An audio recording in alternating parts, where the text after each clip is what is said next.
وقت گزرتا جاتا ہے، فجر شیر کا خیال رکھتی ہے اس مینٹل ہاسپٹل میں، کیونکہ جب سے اسے معلوم ہوتا ہے کہ اس کا پیشنٹ شیر ہے اور اس کے ساتھ کیا ہوا ہے تو وہ اس کا خیال رکھنا شروع کر دیتی ہے۔ وہ سوچتی ہے کہ ایسا کیسے ہو سکتا ہے کہ وہ شخص جو عورت کے حق کے لیے کھڑا ہو جاتا ہے، جو عورتوں کی عزت کرنا جانتا ہے، وہ اس حالت میں کیسے پہنچ سکتا ہے۔ پھر اسے اس کے باپ اور اس کے چچا کا چہرہ نظر آتا ہے۔ وہ جان جاتی ہے کہ فہد جیسا گھٹیا شخص، اس کا باپ بھی اس جیسا ہی نکلا ہے، اسی نے ہی اس کے بابا کی جان لی ہے اور اب وہ اس کی بھی جان لینا چاہتا ہے۔ فجر یہ دیکھ کر دنگ رہ جائے گی جب کسی کے ذریعے اسے غلط انجیکشن لگوائے جاتے ہیں۔ فجر تو ہکی بکی رہ جاتی ہے کہ کوئی شخص اسے مار دینا چاہتا ہے اور وہ کوئی اور نہیں، اس کا چچا اور اس کے بیٹے ہیں۔ فجر کہتی ہے کہ اس کا مطلب یہ سب کچھ میری وجہ سے ہو رہا ہے۔ شیر نے میری جان بچائی تھی فہد کے ہاتھوں اور اب فہد اسے بدلہ لینا چاہتا ہے۔ فجر بھی اب ٹھان لیتی ہے کہ وہ شیر کی حفاظت کرے گی اور اسی طرح سے ہی دن گزرتے جاتے ہیں۔ وہ شیر کا کافی خیال رکھتی ہے۔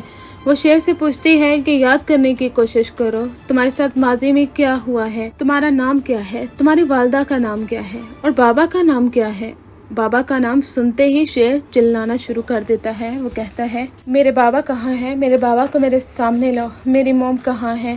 وہ چیختا چلاتا ہے۔ اس کی حالت آہستہ آہستہ بہتر ہونا شروع ہو جاتی ہے، لیکن ابھی بھی اس کی حالت ویسی نہیں ہوتی۔ اسی وجہ سے ہی وہ کوئی چیز اٹھا کے فجر کے سر پہ دے مارتا ہے، جس کی وجہ سے فجر کے سر سے خون نکلنا شروع ہو جاتا ہے۔ فجر کہتی ہے کہ کیا ہو گیا ہے تمہیں، تم الٹا مجھے ہی کیوں مارنا چاہتے ہو۔ شیر کہتا ہے، کیونکہ تم میری دشمن ہو، تم سب ہمارے دشمن ہو، ہمیں جان سے مار دینا چاہتے ہو۔ فجر کہتی ہے کہ یہ تمہاری غلط فہمی ہے کہ میں تمہیں مار ڈالوں گی، میں تو تمہاری حفاظت کر رہی ہوں اور تمہیں زندگی کی طرف واپس لوٹانا چاہتی ہوں۔ میں جانتی ہوں کہ تمہارے ارد گرد دشمن منڈلا رہے ہیں، وہ تمہیں جان سے مار دینا چاہتے ہیں اور تمہارے بابا کو بھی انہوں نے ہی مارا ہے۔ میں چاہتی ہوں کہ تم ان سے بدلہ لو، اپنے باپ کا سہارا بنو اور اپنی باپ کی جائیداد دولت کو سنبھالو، تمہارے دشمن اس پر قبضہ نہ کریں۔ کیونکہ ایسا کیسے ہو سکتا ہے کہ ایک چچا اور ان کے بیٹے ایک باپ کو مار ڈالیں اور ان کی دولت پر بھی قبضہ کر کے عیاشی کی زندگی گزاریں۔ تمہیں شیر بن کر واپس لوٹنا ہوگا، اپنی حالت کو درست کرو، اپنی ہیلتھ کو سنوارو، کوشش کرو، تم کر سکتے ہو شیر۔ اسی طرح سے ہی فجر ایز اے سائیکیٹرسٹ شیر کا کافی خیال رکھتی ہے اور شیر کو آہستہ آہستہ زندگی کی طرف واپس لوٹانا شروع کر دیتی ہے، یعنی ایک آس دلا دیتی ہے اسے۔ ادھر فجر کا باپ ہے جسے یہ امید ہے کہ فجر شیر کو مار ڈالے گی، اس کے کہنے پر ایسا تو بالکل بھی نہیں ہونے والا۔ اور دوسری جانب جو غلط انجیکشن دیے جا رہے ہیں شیر کو،